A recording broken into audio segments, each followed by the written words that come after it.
ci politique gu gën a ñoŋal nekkinu askan wi état bu Sénégal ci ay projet taxaw temm ngir gox-goxaanu réew mi tàggoog jafe-jafe ndox ak assainissement.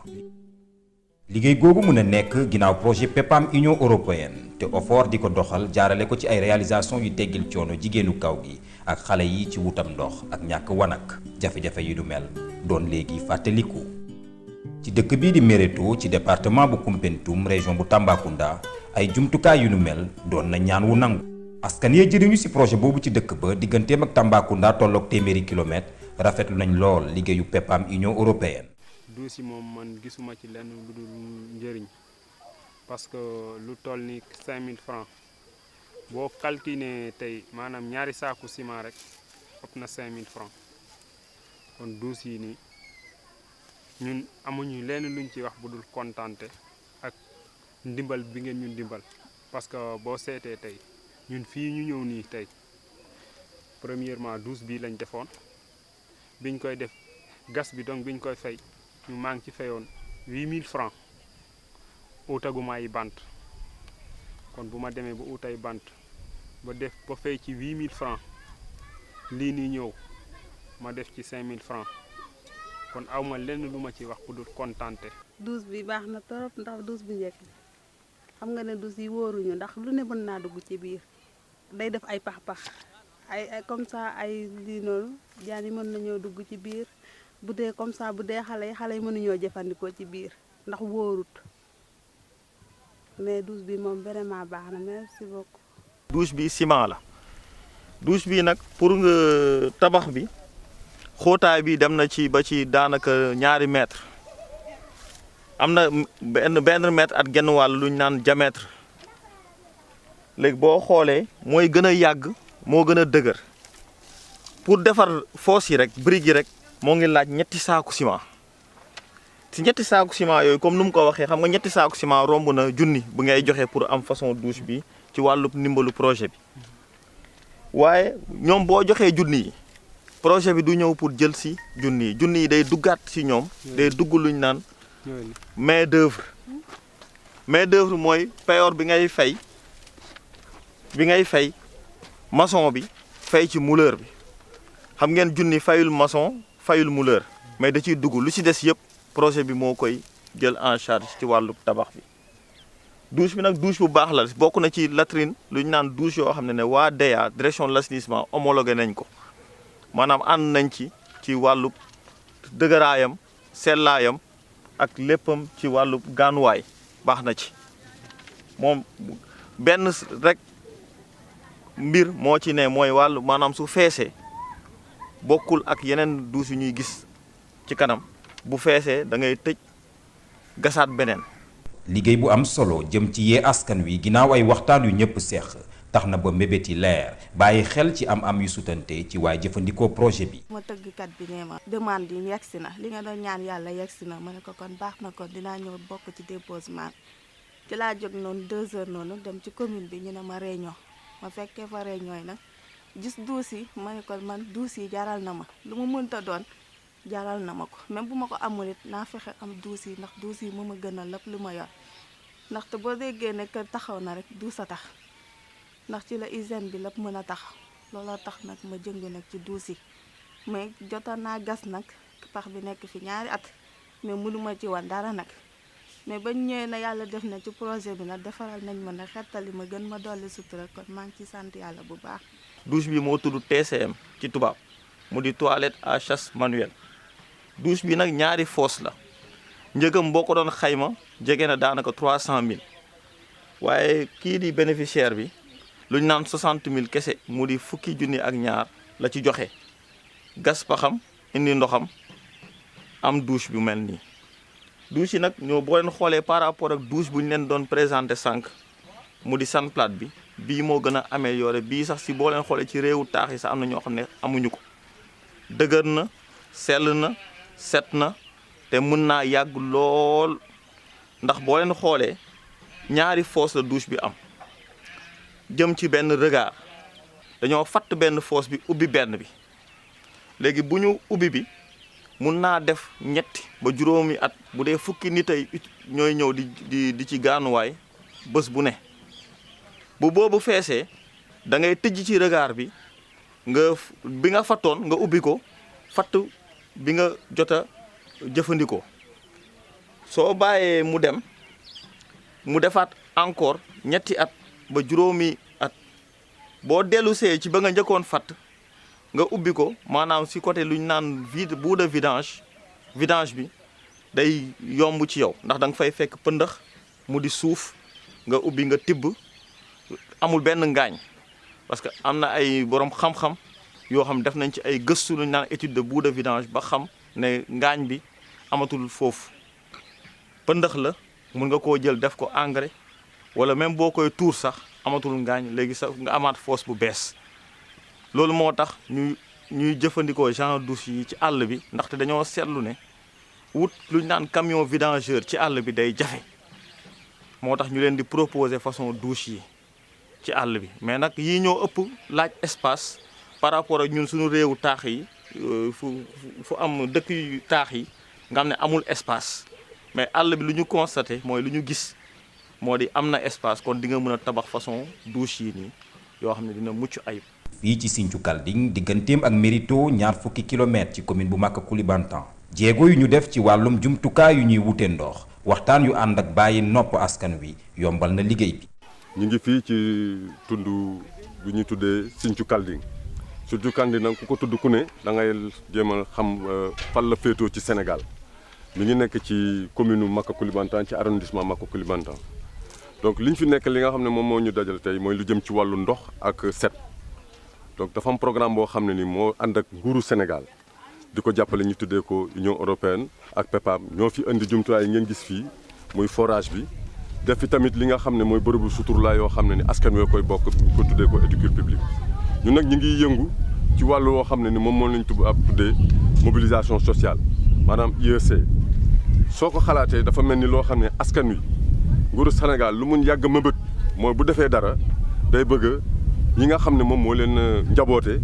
man koo saytu man koo jàpp pour ñu mën koo doxal mu mën a yàgg seeni loxo. bile projet teggil na coono jigéen ñi ubbi itam ay buntu ngir ñoom ak gox ya ñu dëkkee. projet PEPAM Union européenne ci dëkk kaw ya sa Tambacounda Kolda ak Vélingara bàyyi na xel lool askan wi ci taxawal ay jumtukaay yi jëm ci wàllum wanak ci bërëb ñëpp bokk yu ci demee ni jàkka ya école ya ak daara ya. ñi man naatumo mu ne li nga xam ne ni boobu nga xam ne douche bi yegseegul. akar jaan salo fa nga kara koleandi la. mu ne pour ñëw sa jaamu fi yàlla fii ci jumaa ji sax. dafa daan métti. bàyyi ni mbe banta baato jàmm. mu ne bu ñu toogee ci penc mi misaal. ni wadanoo keda. ñu nodd. ni suulata bula kono toto. mu ne soo fekkee da ngaa soxla woon sa bopp. wala foyta wuloo la kono. mu ne lu ci gën a métti mooy da nga daan dem àll ba. wala yaatinna. loolu moo waral. misiro salo wotuma ka kole yaala. mu ne loolu dafa andi loo xam ne dafa andi jafe-jafe ci jaamu yàlla. fii ci jumaa si la ngeen ñi loori njam. mu ne loolu moo tax na ñu ko gis andil nañ leen ko. ni ñim pareeta tumu. mu ne waxtu yi nga xam ne yàlla dogal na mu sotti. wax dëgg yàlla wo benn de maanaam. mu ne loolu dafa andi ndimbal parce que loolu dafay tax ne maanaam que ne demati fi nga xam ne nekkatul lu sore jumaa ji man dem ci àll bi wala nga dem sa kër di tardé waxtu julli. loolu yëpp daf lay indil coono. mais léegi comme gën na jege. loolu moo waral ne moo tax ne ñu ngi leen di gërëm leen di sant.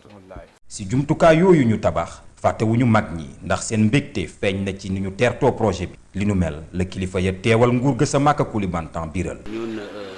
dañuy rafetlu bu baax a baax délégation service public bi de l'eau fii ci au niveau de l'arrondissement Maka Koulibantang fu na tenir nañ ci benn CLD. ci mois d'octobre bi CLD bi vraiment dafa regroupé woon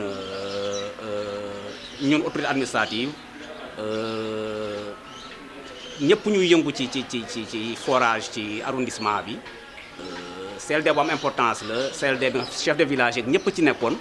mais ci CLD bi vraiment population yi ñoom ñëpp mën nañ ne à l'unanimité ci kanam autorité ci kanam waa OFOR yeeg waa ministère de l'hydraulique ak waa MSA ak ñëpp ñu teew woon réunion bi vraiment dañu rafetlu bu baax a baax CLD bi parce que ñoom gis nañ ni vraiment li ñu leen dig lépp après su amee ci délégation service public de l'eau bi vraiment ngëneel rek lañ ci gis lu baax rek lañ ci gis parce que non seulement panneau forage yi nga xam léeg-léeg seen problème li ci ëpp panneau forage la woon dañ doon toog lu mat ay 2 mois 3 mois du ñu dépanner seen forage yi mais li ñu leen dig désormais su loolu amee ci 48 heures ci ñaari fan lu mu yéex mën nañ dépanner forage bi. gis nañ tam ci population bi wax nañ aussi ci prix mètre cube bi loolu tam population yi dañ koy rafetlu parce que dañu ne nañ leen ne loolu su amee aussi mètre cube bi ministère moo koy fixé te vraiment dinañ tenir compte aussi seen pouvoir d'achat vraiment ba nga xam ne lépp ngëneel lay nekk ci ñoom kon dañ koy rafetlu bu baax a baax.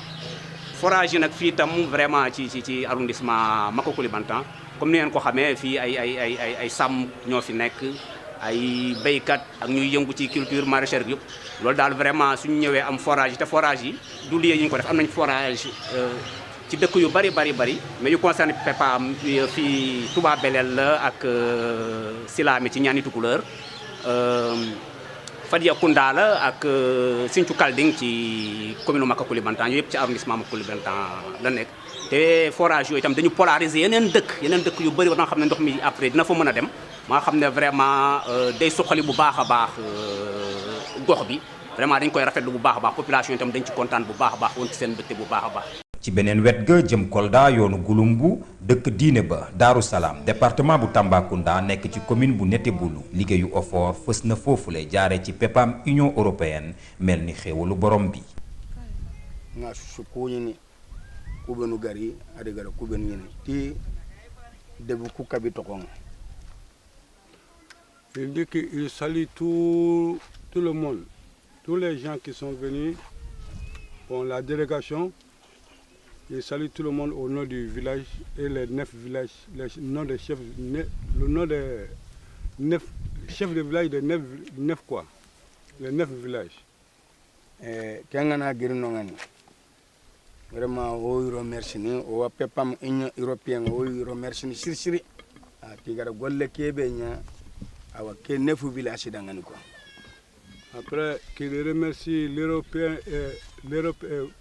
l'Union européenne, très bien tout ce qu'il a fait pour les 9 villages là, concernant le forage.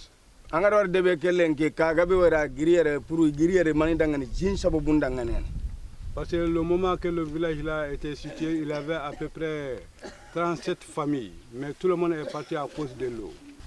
lu Idriss mënut a def si ñun xeeb nañu loolu yeex na loolu si ñun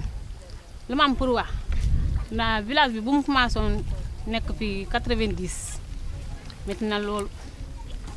village bi 90 la nekkoon lañ ko ki yoon jamono boobu gars yi bu ñu uti ndox da ngay tag sa saret dem ay quelques 6 kilomètres ou 7 kilomètres di uti ndox si birigo pour ñoo am li ngay jëfandoo muy togg muy naan waxatuma sangu kan sangatul instant yooyu bu weesee loolu ndox bi bu ñëwee lu mel ni yomb sabee moo ñu sonaloo fii instant yooyu amu fi benn ndox boo àndee ndox yomb bi jël ndox yi sa loxo yi booy sangu sax il faut nga dem si àll pour nga sangu moom na am lu ngay sangu boroon liiri nag wax ndox bi guddi ak guddi lañuy sangu si biir néeg yi loolu de métti na loolu si jigéen suñ teen bi Touba Darou Salam seen teen bi profondeur 40 mètres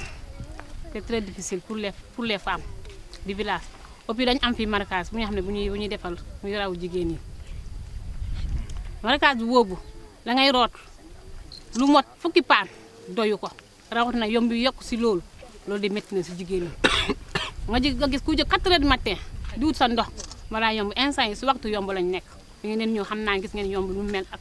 biir jigéen si biir nit yi ñu ko root da ngay root sa paan teg ko mu taaj da ngay yàq nit moo ko tibb fekk yomb yi moo ko naan loolu yëpp métti na si ñun jigéen ñi nga gis ku bugg a root sa ndox boo am leen mooy nga am boo amee sa mbaam moo lay xëccal mbaam boobu bu lay xëccal ni ngay root yomb na waaye ba tey ñu ngi naan ndox boo xam ne setul sensible ndox boobu mooy lan mbaam yi ñu ngi nekk di takk pour am ndox pour root bi gën a yomb si ñun ñu ngi koy def ndax lan ñàkk pexe la bu ñu sañoon loolu yëpp duñu si fekk ndox forage bi yaakaar na moo gën a set ndox kii teen ba da ngay gis kuy root si mbaam mbuum buy diree ko si suuf buy ñëwaat day àndaale ak les herbes si biir teen bi loolu nag nekkul loo xam ne lu wër si biir yaram bi ñaare bi mooy lan bu ñuy root ngay gis baag boo xam ne boo antalul da nga bëgg am ndox il faut nga def plus fort nga xëcc na baag boobu pour nga am ndox pour nga xëcc loolu métti na boo bëggee togg ndox loo mënut a togg ceeb bu gën mënut a neexal ne boo ko lekkee boo naanee ba tey dese nga mbaat ba tey dese nga naan lekk ko kon ndox nag dafa nekk loo xam ne lu am solo ndox dafa nekk loo xam ne lu am solo lu am ko daal ñun nag forage bu ñu gis nii mu njëkk bi xalaatoo ñun te gisu kiiwuñu la woon sax si forage bi gëmuñu ko woon waaye léegi dem nañ bañ gëm comme forage bi lu ñu ko andi si dëkk bi yaakaar na ñun ñu xam ne jigéen ñi góor yi ñun mënut am yërëm si ñun yaakaar ñun jigéen ñun ñoo si gën a am yërëmande si forage mais ñu bëgg a wax hydraulique lu ñu mënut a bon ndox forage bi ngeen gis ni bu ñu ngi bu soobee yàlla ñun ne lu ñu mënut am si teen bi bu ñu ko xëccee mën na xanaa mu nekk fu fóot waaye pour naan ndox forage lañu koy jëfandikoo. fii kilifa diine yi ak kilifa aada yi bokk benn kàddu fësal seen mbégte ginnaaw jumtukaay yu mucc ayib di soppi dundinu askan woowee sa Daaru Salaam. balaa ñu ñuy tabax ouvrage hydraulique yi coono bu métti la suñu jigéen yi doon daj da ngay gis fi nga xam ne tey 30 minutes doy na pour nga am sa ndox nga gagné temps nga dem toppatoo sa yeneen liggéey balaa avènement ouvrage hydraulique yi presque demi-journée nga doon def ndaxte fukki jigéen ñaar fukki jigéen daje ci teen loolu jafe-jafe la perte de temps la mais léegi avec robinet da nga ñëw rek ubbi sotti sa paan fees nga daw dem keneen ñëw noonu kon loolu xam nga njëriñ la ci population yi américains yi li ñuy wax taille mun ndaxte boo rootee mun nga def jàpp leneen def leneen beneen liggéey loolu kontaan nañ ñu ngi ciy gërëm PEPAM ci fànn ki assainissement xam nga ñun ñëpp jàng nañu jàngoro yi ñu doon wàllante muy yi ci kër gi ou bien ci mbooloo am ay toilettes fi nga xam ne njaboot bi foofu la ñuy def seen soxla am na njëriñ lool ndaxte jàngoro yu bëri amoon nañu mais léegi kenn gis leen mu ci fan na ndox mu ci fan na génn loolu yëpp amatul parce que bu njëkk ndox bu salte moo doon indi jaare yi ci xale yi ou bien bilharziose léegi loolu amatul kon ñu ngi di jaajëf PEPAM. xeewal yooyu ñu nemmeeku ci Daaru Salaam lambaala na yeneen dëkk yu mel ni Médina Yoro Sinthiou Manding Jadala Vélingara Tungara Saare Mudu Madina Harona ak Barkayel dëkk yooyu yëpp robinet àgg na fa. mu mel ni PEPAM UE dafa nekk en phase avec lu ñu tuddee objectif 6 des ODD les ODD c'est-à-dire les objectifs de développement durable objectif 6 bi dafa ni dañu war a garantir ndox à ñëpp ndox ak assainissement bu wóor ci ñëpp ci àddina bi donc moom loolu moo tax PEPAM UE réaliser ouvrage bu mel nii mu mel ni dafa nekk chaque forage boo xam ni mën nañu génneel ñeent fukki junni litres par heure di remplir benn château d'eau boo xam ni téeméeri junni litre la mën a def mu nekk ci benn réseau boo xam ni en plus de dëkk bi nekk Touba Darou Salaam am na yeneen juróom-ñetti dëkk yoo xam ne yóbbu na fa ndox ci rayon boo xam ni war na nekk à 9 à 10 kilomètres mu mel ni kooku réalisation la boo xam ni jafe-jafe yi amoon fii yëpp pratiquement réglé nañ ko boo xoolee teen bi nga xam ne moom la population yi doon utiliser teen bi dafa war a dem ci à peu près ay 40 mètres yoo xam ni de profondeur yoo xam ni pour ñu duy ko sax dañuy yeew buum bi ci mbaam bi daw pour génne ndox bi ak des puisettes donc mu nekkoon jafe-jafe boo xam ni wax dëgg yàlla bi ñu réaliser fii ci biir dëkk bi maa ngi en présence sëriñ bi nii sama wet donc wax na léegi que satisfaction bi population bi am mu mel ni kon secteur hydraulique ak assainissement dafa am ay composantes yu bare dafa am composante hydraulique am composante assainissement mooy comme sama collègue bi nga xam ne moom laa dendal composante hydraulique mu am ay sous composante maanaam hydraulique rural boo xam ni la direction de l'hydraulique bi nekk Dakar moom mu nga foofu moom moo nekk la supervision stratégique moom mooy def aussi lépp loo xam ne liggéey la bu jëm ci conception planification léegi nag OFOR moom mu nekk office des forages ruraux office des forages ruraux EPIC la EPIC lu ñu tuddee établissement public à caractère industriel et commercial kooku ñi ngi ko créé en 2014 pour que moom mu jël tout ce qui est patrimoine hydraulique lépp loo xam ni réalisation la lépp loo xam ni réhabilitation lépp loo xam ni réalisation lépp loo xam ni defaraat forage ci la moom OFOR moo ko war a def waaye OFOR aussi mooy gérer lépp loo xam ni patrimoine la bu nekk ci mbirum hydraulique en plus de là également dafa am lu ñu tuddee délégation service public maanaam le service public de l'eau kooku itam OFOR moo koy gérer waaye partie boobu daf ko jël moom mu jox ko ñi nga xam ne ay opérateurs privés lañu mu mel ni Sénégal am na ñetti ñoo xam ni jot nañ leen jox maanaam Thiès bi nga xam ne mooy Notto Ndiossouman Palmarin ñooñu jox nañ ko CO bu dee Thiès Diourbel jox nañ ko Aquatec bu nekkee Kaolack Kaffrine kooku jox nañ ko Flexo waaye li nga xam ne moo ñu concerné fii à Tamba ñun dañu ko jox koo xam ne dañu benn groupement boo xam ne mi ngi tudd EDE ci MSA ak Phoenix benn groupement la boo xam ne ñoom ñoo gagné li nga xam ne mooy délégation de service public bi nekk ci région de Tamba. sa Daaru Salaam PEPAM Union européenne yemul rek ci joxe ndox ak yeesal wanak ya waaye suuraale na sax wér-gu-yaramu askan wi. douche bu ñu amoon dafa am douche boo xam ne dafa yàqu mais boo taxaw ni sax di nga gis ku nekk si douche bi kon léegi ñu ngi sant yàlla am nañ douche bu bees boo xam ne da ngay ñëw rek tijji ubbi rek mu set sa kaw nga sang ba set génn nga jàpp génn loolu moom sant la. pàcc wér-gu-yaram boobee sax wiital nañu dëkk sa gox ba ak waa Daara ja. léegi mun nañu wax ne suñu wér-gu-yaram garanti na suñu dund tamit garanti na suñu am tamit sotti na parce que boo xasa amee ndox lépp am nga lépp ci la set bi di am boo dee jullit doo mun a nekkee jullit pire faw amoo laab faw nga laab lan moo koy waral ndox il faut ndox bi tamit set kon démb lu ñu doon utiliser woon ndox yi ak tey ndox bu ñu am bokkul.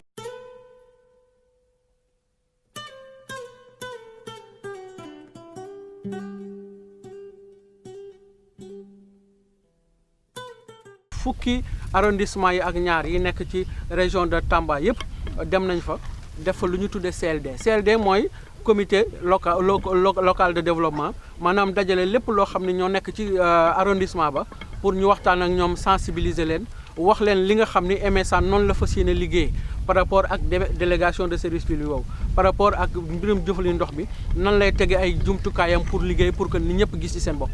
waaye bi ñu defee CLD yooyu ba pare dafa am lu ci génn